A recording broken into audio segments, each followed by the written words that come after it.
Assalamualaikum warahmatullahi wabarakatuh. Innal hamdalillah nahmaduhu wa nasta'inuhu wa nastaghfiruh wa na'udzu billahi min shururi anfusina wa sayyiati a'malina. Man yahdihillahu fala mudhillalah wa man yudlil fala hadiyalah.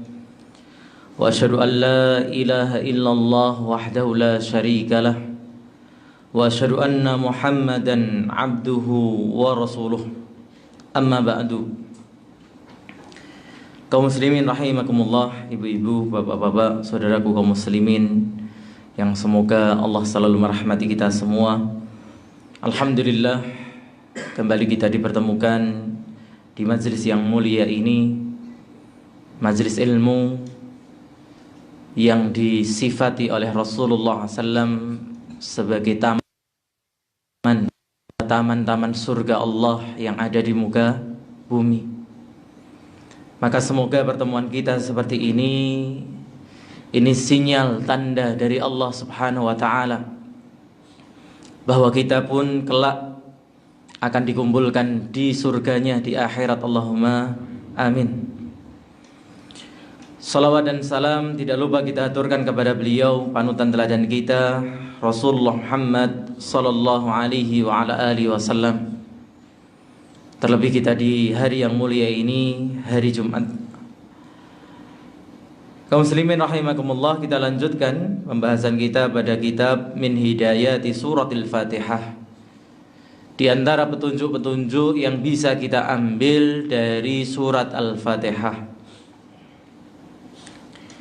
Terakhir kita membicarakan tentang iman kepada takdir.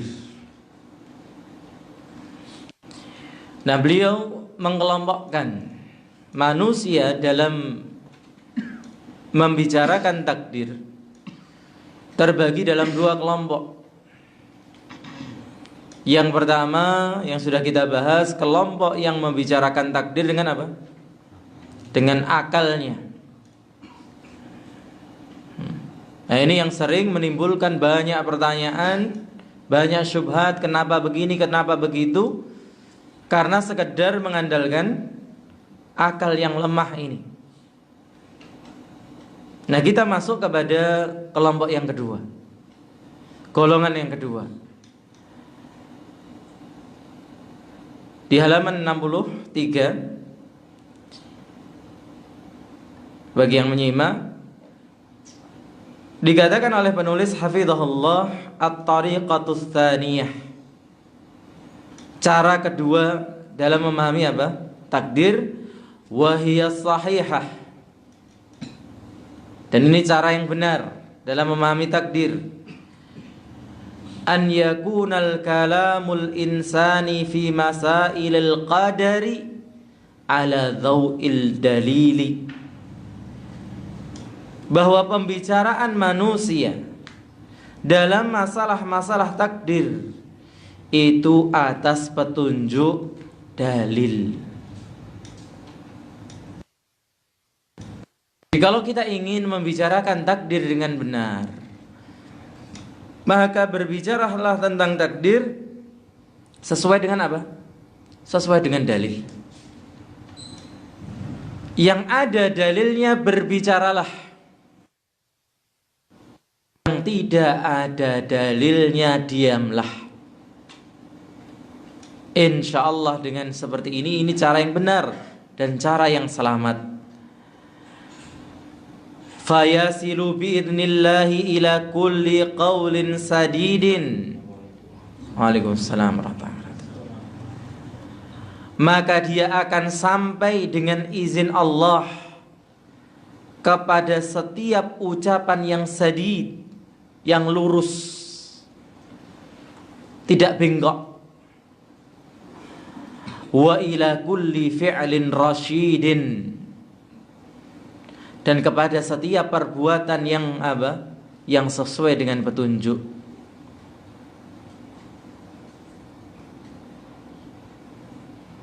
Maka kalau orang ingin sampai pada ucapan yang benar, perbuatan yang benar, Berbicaralah dalam masalah takdir dengan apa? Dengan data yang benar, dengan dalil yang benar. Wa qad dallatin nususu ala anna al-'abda la yakunu mu'minan bil qadari hatta yu'mina bi maratibihil arba'i. Dan sungguh dallatin nusus telah ditunjukkan oleh nas-nas, yaitu apa? Dalil-dalil bahwa seorang hamba tidak akan dikatakan beriman kepada takdir sampai mengimani 4 unsur, 4 tingkatan dalam takdir. Yang sebenarnya ini sudah kita pelajari dan berulang-ulang kita ulangi. Ya, ini pengulangan yang sekian kalinya. Nah, karena kadang kita ya tanyakan kembali, seringnya apa? Lupa, gitu ya. Kemarin belum hafal, sekarang lupa, gitu ya. Assalamualaikum warahmatullahi wabarakatuh. Allati dalla 'alaiha kitab Rasulullah sallallahu alaihi wasallam. Yang ini ditunjukkan oleh apa? Al-Qur'an maupun sunnah Nabi SAW. Maka 4 tingkatan takdir ini adalah hasil kesimpulan para ulama dalam membaca dalil. Jadi ini seperti halnya apa? Pembagian tauhid menjadi 3. Nah, ini pernah kita sampaikan, mungkin beredar juga. Kalau antum pernah baca, semoga tidak, gitu ya. Syubhat, kerancuan yang mengatakan, loh ini pembagian tidak pernah dibagi oleh para sahabat. Nah, ini counter attack kepada ahlu sunnah wal jamaah. Nah, yang kita katanya apa? Harus selalu merujuk kepada para sahabat. Nyatanya pembagian seperti itu tidak ada pada sahabat, iya. Tapi ini adalah hasil kesimpulan bacaan para ulama. Sebagaimana dulu para sahabat. Jadi ilmu nahwu, ilmu tafsir, ilmu hadis dan sebagainya. Mereka mengajarkan Islam satu kesatuan yang utuh. Tapi kemudian karena semakin luasnya Islam dan semakin banyaknya umat Islam, tapi sayangnya semakin lemah. Seperti yang dikatakan sahabat Ali, ditulis ya buku-buku, dibaginya ilmu itu bukan karena apa? Kita semakin pandai, tapi kitanya yang semakin lemah. Jadi kalau dulu zamannya Rasulullah SAW disampaikan secara utuh, orang sudah paham. Tapi kita sekarang bisa memahami apa? Kalau didewek-dewek, ditata sendiri-sendiri. Itu bukan karena kita lebih pintar, karena kita lebih. Jadi kalau ada yang membantah seperti itu, kita katakan ini bukan hal yang baru, karena semua itu ada dalam Al-Quran dan Sunnah. Cuman apa? Cara penyampaiannya saja yang berbeda, narasinya, gitu ya, yang berbeda. Di saat dulu kekuatan akal masih kuat, disampaikan secara utuh tanpa terpisah-pisah, dan mereka bisa memahami. Tapi kemudian dengan berlalunya zaman, semakin lemahnya pemahaman, perlu ditata lebih rapi, dipisahkan satu ilmu dengan ilmu yang lainnya. Tapi intinya semua itu ada dalam Al-Quran dan Sunnah. Bukan sebuah ide baru yang kemudian itu apa? Seperti terjadi pada kelompok-kelompok yang lain.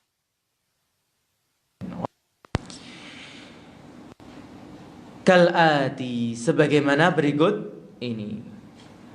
Coba kita sedikit murajaah. Apa itu 4 tingkatan takdir? Ilmu, al-kitabah, al-masyiah, al-khalqu. Ilmu artinya ilmu, kitabah artinya apa? Nulisan di Lauhil Mahfuz. Waalaikumsalam warahmatullahi wabarakatuh. Masyiah, kehendak. Kemudian apa? Al-khalqu, penciptaan.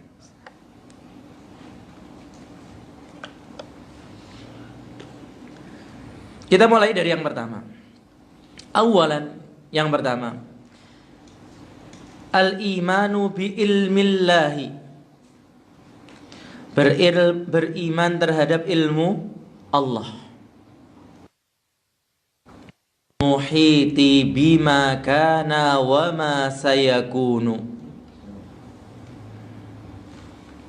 di mana ilmu Allah itu mencakup apa yang sudah terjadi dan apa yang akan terjadi.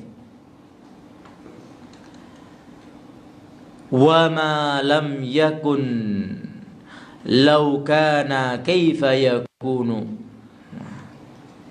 Ini bahasa Arab, ajar juga apa? Ini bahkan lebih banyak. Satu kata kana, tapi dibuat dalam berbagai macam bentuk. Wa ma lam yakun, dan Allah itu mengetahui sesuatu yang belum terjadi. Laukana, kalau nanti terjadi, kaifa yakunu, bagaimana dia terjadi.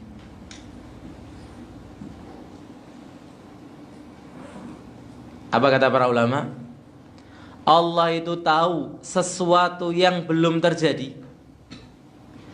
Kalau seandainya sesuatu yang belum terjadi ini nanti apa? Terjadi. Dan bagaimana terjadinya, Allah Maha tahu. Jadi sedetail itu Allah tahu. Kita yang nggak usah jauh-jauh. Apakah nanti kita akan sholat Jumat? Nggak tahu, kita nggak tahu. Memang hari ini hari Jumat. Bisa jadi tiba-tiba kita safar, yang akhirnya tidak Jumatan. Atau kita sudah planning, oh nanti saya sholat Jumat di Al-Irsyad di Aum. Qadarullah ada pekerjaan, sehingga kita mungkin sampai Ndelopo sana harus apa? Sholat di Ndelopo. Waalaikumsalam warahmatullahi wabarakatuh. Assalamualaikum warahmatullahi wabarakatuh. Itulah manusia. Betapa pendek, betapa lemah ilmunya. Sedangkan Allah Subhanahu wa ta'ala, ingat, ilmunya tanpa batas. Ilmunya ilmu yang sempurna. Yang sudah terjadi Allah ketahui, yang akan terjadi Allah ketahui, bahkan yang akan terjadi itu bagaimana nanti terjadinya Allah tahu. Kita nanti mau sholat Jumat misalnya, mau pakai baju warna apa? Putih. Ternyata yang baju putih belum dicuci sama istri, gitu ya. Maka itulah kita nggak tahu bagaimana sesuatu nanti yang akan terjadi. Maka kalau seperti ini kita memahami takdir, kita tidak akan perlu bertanya kenapa Allah menetapkan begini dan begitu. Balik lagi kepada yang kita telah sampaikan, karena Allah tidak ditanya, sedangkan yang ditanya siapa? Kita. Itu yang pertama. Yang kedua, Allah menetapkan karena dengan ilmu yang sempurna. Wong kita saja kadang apa? Ditanya atas apa yang kita kerjakan. Kenapa kamu begini? Apa jawab kita? Kepo. Orang bertanya kita malah dijawab apa? Kepo. Anak sekarang bilangnya apa? Fuduli, ingin tahu, dan sebagainya. Maka kita saja sebagai makhluk kadang risih.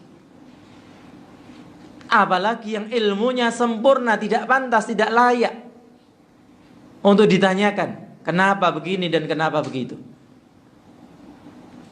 Maka terimalah ketetapan Allah, karena ketetapan itu ditetapkan dengan ilmu, dengan ilmu yang sempurna.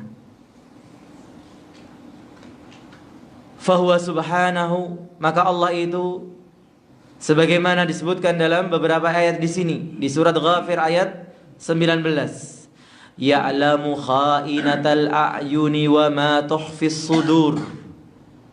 Allah mengetahui mata yang berkhianat dan apa yang tersembunyi di dada-dada.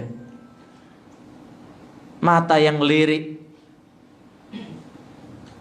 apa yang terbetik dalam hati, Allah Maha tahu. Allah mengatakan qad ahata bi kulli syai'in. Sungguh Allah telah meliputi segala sesuatu dengan ilmu. Tidak ada yang luput dari ilmunya Allah Subhanahu wa ta'ala. Wa ahsa kulla syai'in adada. Dalam surat Al-Jin ayat 28, dan Allah telah menghitung segala sesuatu jumlahnya. Berapa jumlah bintang di langit, berapa jumlah ikan di lautan. Ada yang pernah menghitung?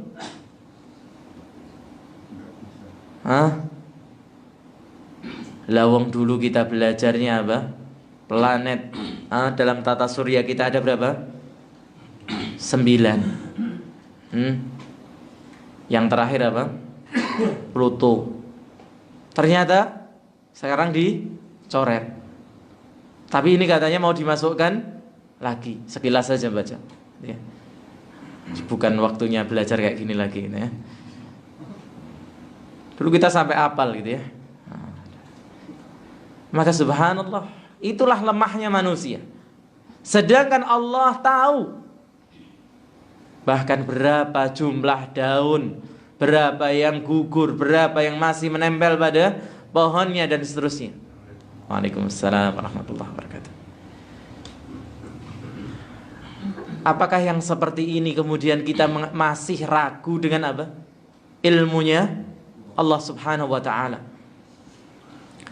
Allah juga mengatakan dalam surat Saba ayat yang kedua, ya'lamu ma yaliju fil. Allah tahu apa yang masuk ke dalam bumi. Ketika hujan turun, berapa yang diserap oleh tanah dan berapa yang lari ke sungai, ke laut. Pernah ada yang ngitung? Kalaupun pernah, kelihatannya juga tidak akan bisa menghitungnya. Tapi Allah tahu apa yang masuk ke dalam bumi. Wa ma yahruju minha. Dan berapa yang keluar darinya, apa saja yang keluar darinya. Assalamualaikum warahmatullahi wabarakatuh.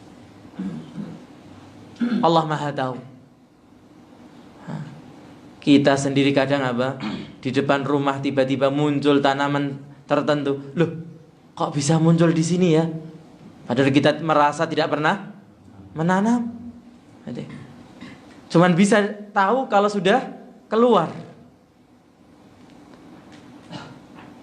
Wa ma yanzilu minas sama'i wa ma ya'ruju fiha.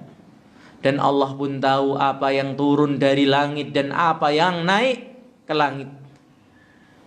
Wa huwar rahimul ghafur. Dan dialah yang maha penyayang lagi maha pengampun.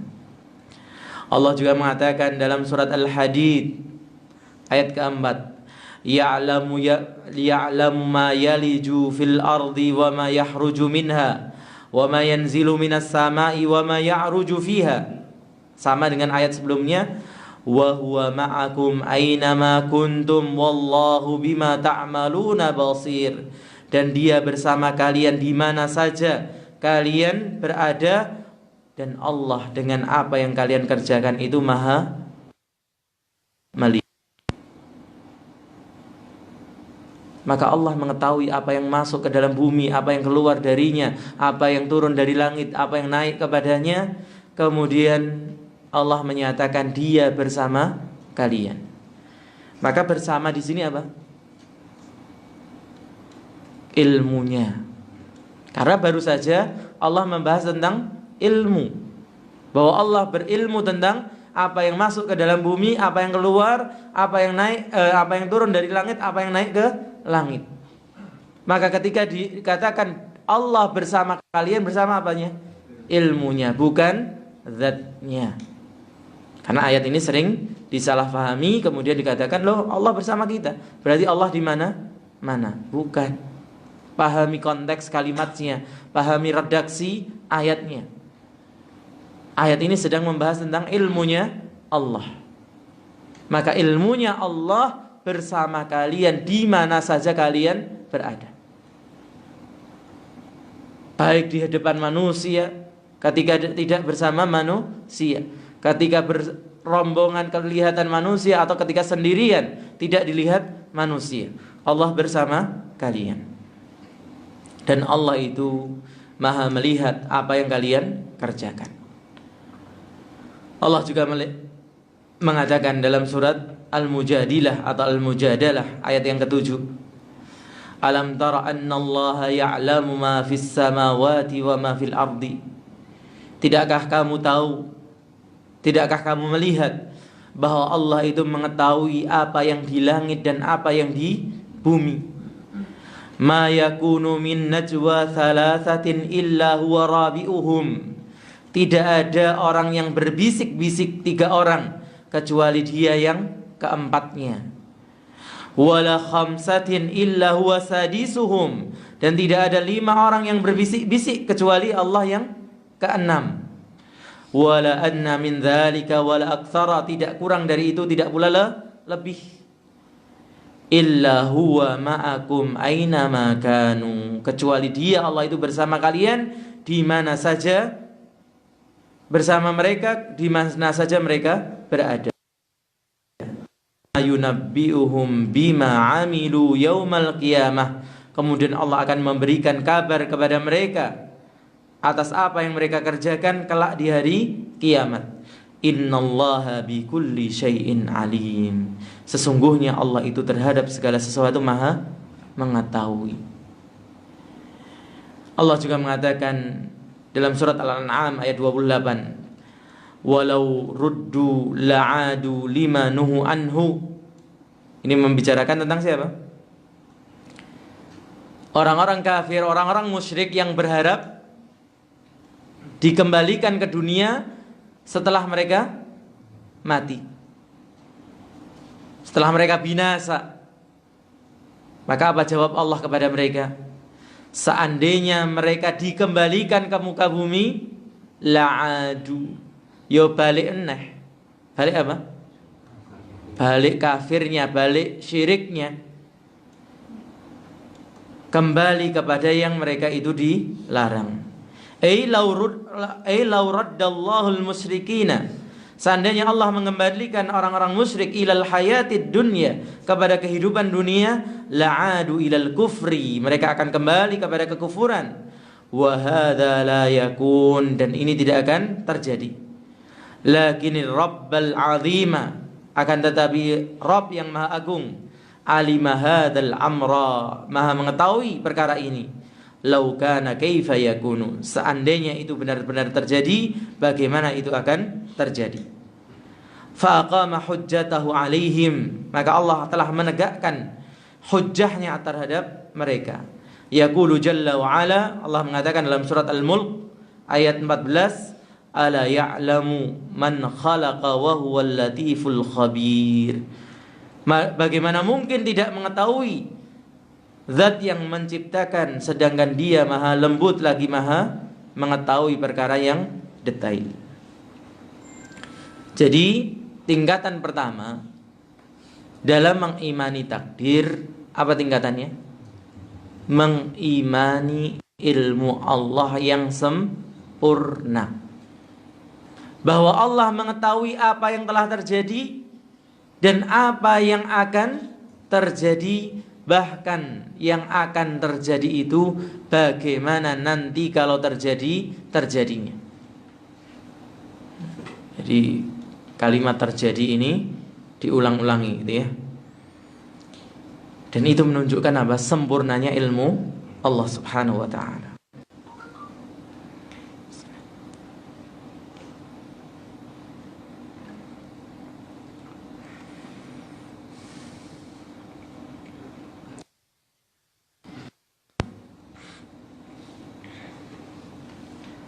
Al-aslu tsani, pokok yang kedua, tingkatan yang kedua, al-imanu bi anna Allah kataba maqadiral khalaiqi. Bahwasannya Allah Azza wa Jalla telah menuliskan ketetapan-ketetapan para makhluk. Jadi kita ini akan lahir di mana? Dari perut ibu yang mana? Dan kapan waktunya? Kemudian seperti apa keadaannya, laki atau perempuan? Dan bagaimana nanti pertumbuhannya? Apakah akan tumbuh di kota yang sama? Jadi, maka hanya Allah yang tahu. Dan kemudian sudah dituliskan semua itu oleh Allah Subhanahu wa taala. Wa jami'a ma huwa kainun, dan seluruh apa yang akan terjadi fil lauhil mahfuz. Di mana dituliskannya? Di lauhil mahfuz. Wa kullu syai'in fa'aluhu fiz zubur wa kullu saghirin wa kabirin mustatar. Sesuatu yang mereka kerjakan itu ada pada apa? Az-zubur. Dan segala yang kecil maupun besar itu telah ditulis, mustatar. Mustatar itu dari kata satar. Satar itu apa? Baris.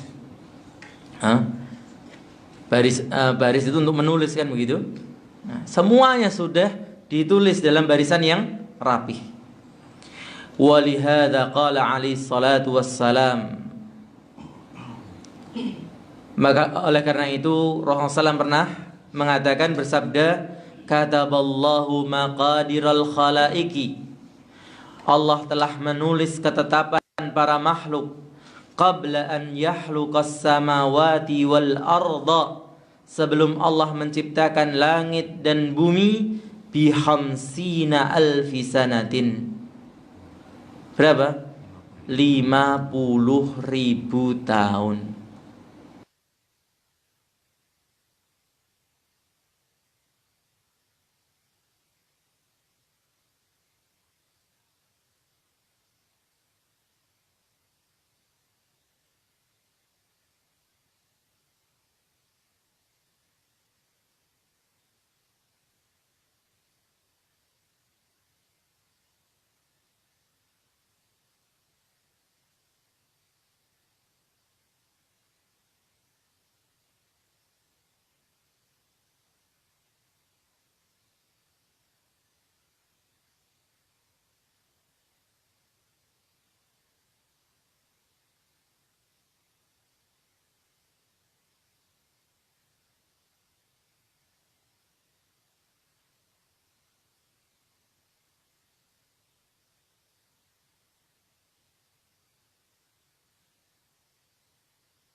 yang mampu menstop tekad yang sudah bulat, keinginan yang sudah membuncah katanya. Itu tidak terjadi. Karena apa? Tidak sesuai dengan kehendak Allah. Tapi kadang yang tidak terfikirkan oleh kita terjadi karena itu dikehendaki oleh Allah Subhanahu wa ta'ala. Maka si Badui yang polos tadi, yang akidahnya masih bersih, bisa menangkap realita ini, bahwa ada Rabbul Alamin. Wa min aqwalil muslimin al-jamilah, maka di antara perkataan orang-orang Islam yang indah dikatakan Masya Allah kan wa ma lam yasha' lam yakun. Ini ucapan yang harus selalu kita katakan di saat sesuatu terjadi atau di saat sesuatu tidak terjadi. Apa? Yang Allah kehendaki pasti terjadi, sedangkan yang tidak Allah kehendaki tidak akan terjadi. Jadi kalau kita luput atas sesuatu apa? Ya sudah, ini tidak dikehendaki Allah. Sedangkan kalau ada sesuatu terjadi, apa yang kita katakan? Sudahlah, ini memang kehendak Allah. Tentram gak kira-kira hati yang seperti ini? Tentram insya Allah. Jadi, kembali kepada iman, kepada takdir. Kemudian dilengkapi yang keempat, al-asrul rabi', pokok yang keempat, tingkatan yang keempat, al-imanu. Iya, jam pertama selesai.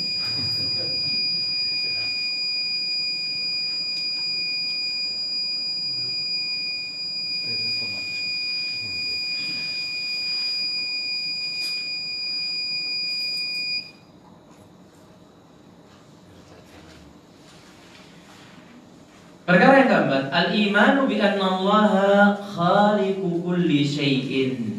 Mengimani bahwa Allah itu pencipta segala sesuatu. Ketika Allah telah mengetahui segalanya, kemudian menuliskannya dalam Lauhul Mahfuz, kemudian menghendakinya, maka yang menciptakan segala sesuatu itu juga Allah.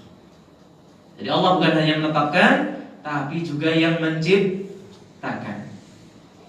Kama qala Allah Ta'ala, sebagaimana Allah katakan dalam surat Az-Zumar ayat 62, Allahu khaliqu kulli syai'in. Allah itu pencipta segala sesuatu. Wa qala ta'ala, dan Allah juga mengatakan wallahu khalaqakum wa ma ta'malun. Dan ini yang perlu diperhatikan dengan sangat dalam surat As-Saffat 96. Wallahu khalaqakum, dan Allah itu yang menciptakan kalian. Mungkin ini kita sudah sepakat. Wa ma ta'malun, dan apa yang kalian kerjakan. Bahkan amalnya manusia, siapa yang menciptakan? Allah Subhanahu wa ta'ala. Maka semuanya tidak lepas dari apa? 3 poin di atas. Allah sudah mengetahui apa yang akan kita kerjakan, Allah sudah menuliskan apa yang kita kerjakan, dan Allah menghendaki.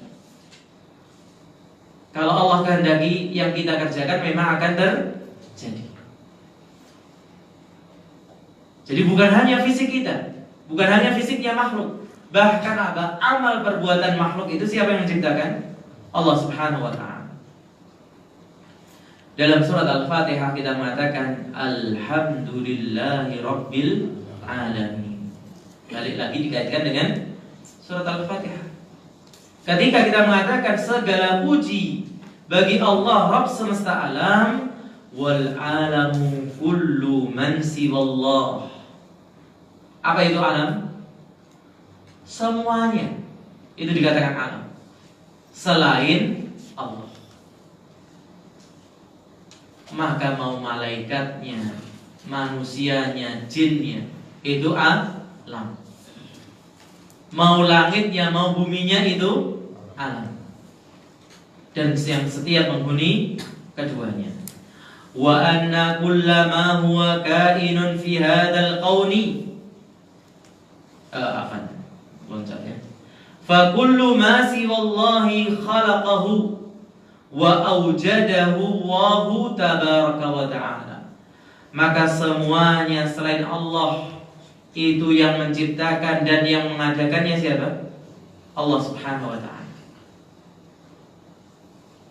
Baik langsung maupun tidak langsung. Artinya langsung seperti Nabi Adam, Allah sendiri yang menciptakan. Yang tidak langsung seperti kita, Allah menciptakannya melalui proses yang harus dilalui. Bertemunya sperma dengan sel telur, kemudian menyatu menjadi zigot, kemudian berkembang dari segumpal darah menjadi segumpal daging, kemudian ditiupkan ruh, setelah berwujud sempurna, kemudian lahir sebagai bayi tumbuh. Karena nanti jangan sampai antum mengatakan handphone bukan ciptaan Allah. Memang bukan secara langsung. Ya, memang Allah. Tapi siapa yang menemukan handphone? Manusia. Siapa yang mencipta manusia? Allah Subhanahu wa ta'ala. Dan bahan yang digunakan membuat handphone, siapa yang mengadakan? Allah Subhanahu wa ta'ala. Maka jangan dibantah dengan cara muslihat tadi. Oh, segala sesuatu jangan enggak, ini HP saya beli di toko gitu ya.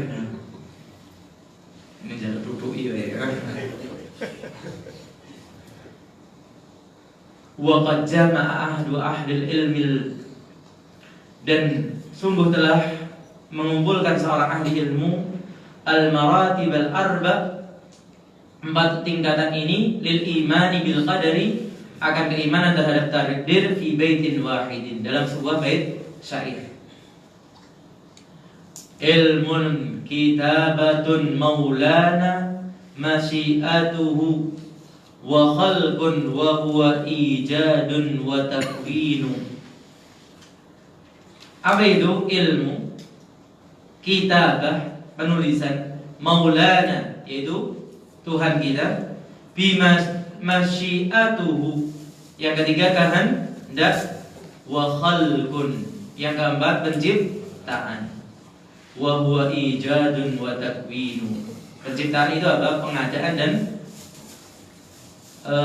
penyusunan. Ya.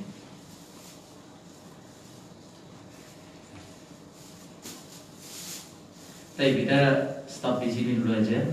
Nanggung ini, kalau kita lanjutkan nanti waktunya, kalau tidak kita lanjutkan sebenarnya juga tinggal sedikit.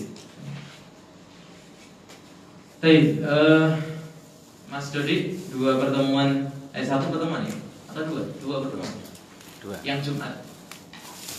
Iya, 2 pertemuan ke depan. Atau mau dikerjakan ganti? Monggo. Kembali ke panitia sudah. Saya izin, gitu ya, Safar.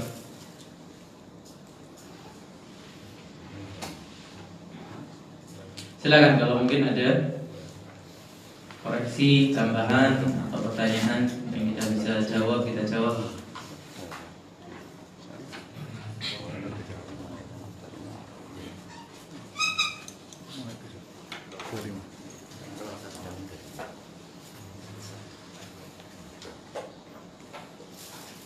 Alhamdulillah, kalau tidak ada, insyaallah jelas.